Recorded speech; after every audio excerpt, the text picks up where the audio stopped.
Hi, I'm meteorologist Rich Marriott, and the weather continues to cool down around western Washington. In fact, yesterday with that onshore wind kicking in, we saw our high temperatures drop back from the low to mid 90s the day before, and yesterday we were mostly in the mid to upper 70s. That cooling is going to continue today as we have a pretty good deck of marine clouds over western Washington. The only place we've seen any blue sky this morning has been up there near the Strait of Juan de Fuca up towards Port Angeles, and occasional sun break there. We should see some sun breaks elsewhere today, but mostly we're going to be looking at gray skies like this, looking out from our Columbia Tower cam and there in Tacoma. Just kind of a gray start to the day, but again, it's just a solid deck of marine clouds where you do have rain in the forecast, but we're not expecting it during the day today. We don't expect to see the rain move into Puget Sound itself until we get to probably about 8 to 9 o'clock tonight. Right around sunset it should start moving in, and then it's going to be pretty wet for about the next 36 hours, unusually wet for this time of the year where it's really hard to wring any moisture out of the sky. First Alert 7-day forecast does show that. We're going to see that rain move in as we head towards tonight, and then it's going to stick around tomorrow and could be heavy at times, but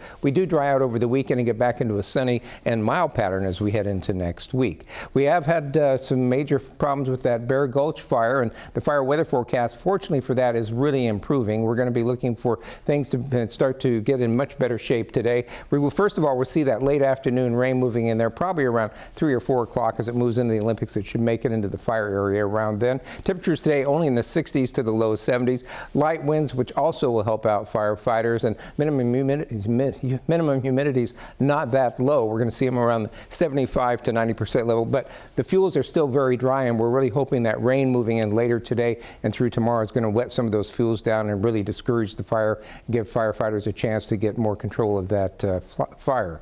Take a look at our air quality.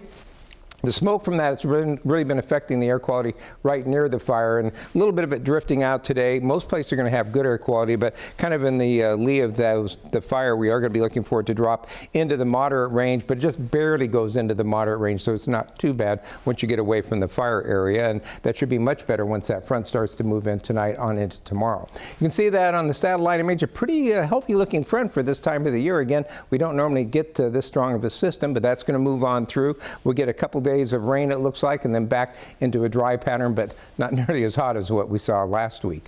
Take a look at our rainfall. You can see not much goes on through the morning hours, but then as we head towards the afternoon, it shows up out there along the coast. And then overnight tonight, we get a pretty good round of rain. So the commute tonight will be dry, but the commute tomorrow morning probably is going to be wet, maybe a little bit on the slippery side. And then through the day, and especially as we get into the early evening tomorrow night, we see those rain totals really move up into the half to an inch range, which is an amazing amount of rain for this time of the year.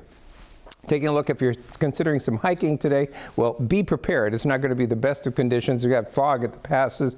In fact, we're also seeing a little bit of fog up there around Paradise, and it is going to stay pretty much socked in through the day today, so don't expect to see very much sunshine if you are going hiking. Temperatures reasonably comfortable. We'll climb mostly into the low to mid 60s if you're going to be at the highway pass levels, so definitely take your rain gear with you if you're heading up today.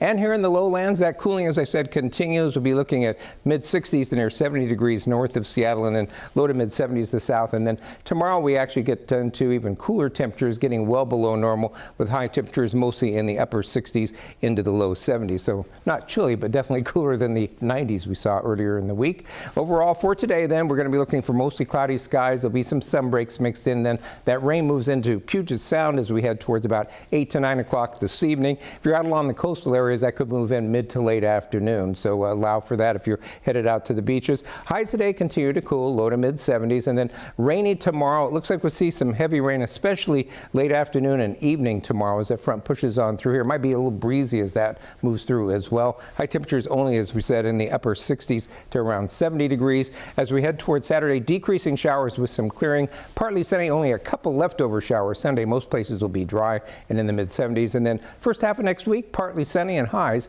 in the mid to upper 70s.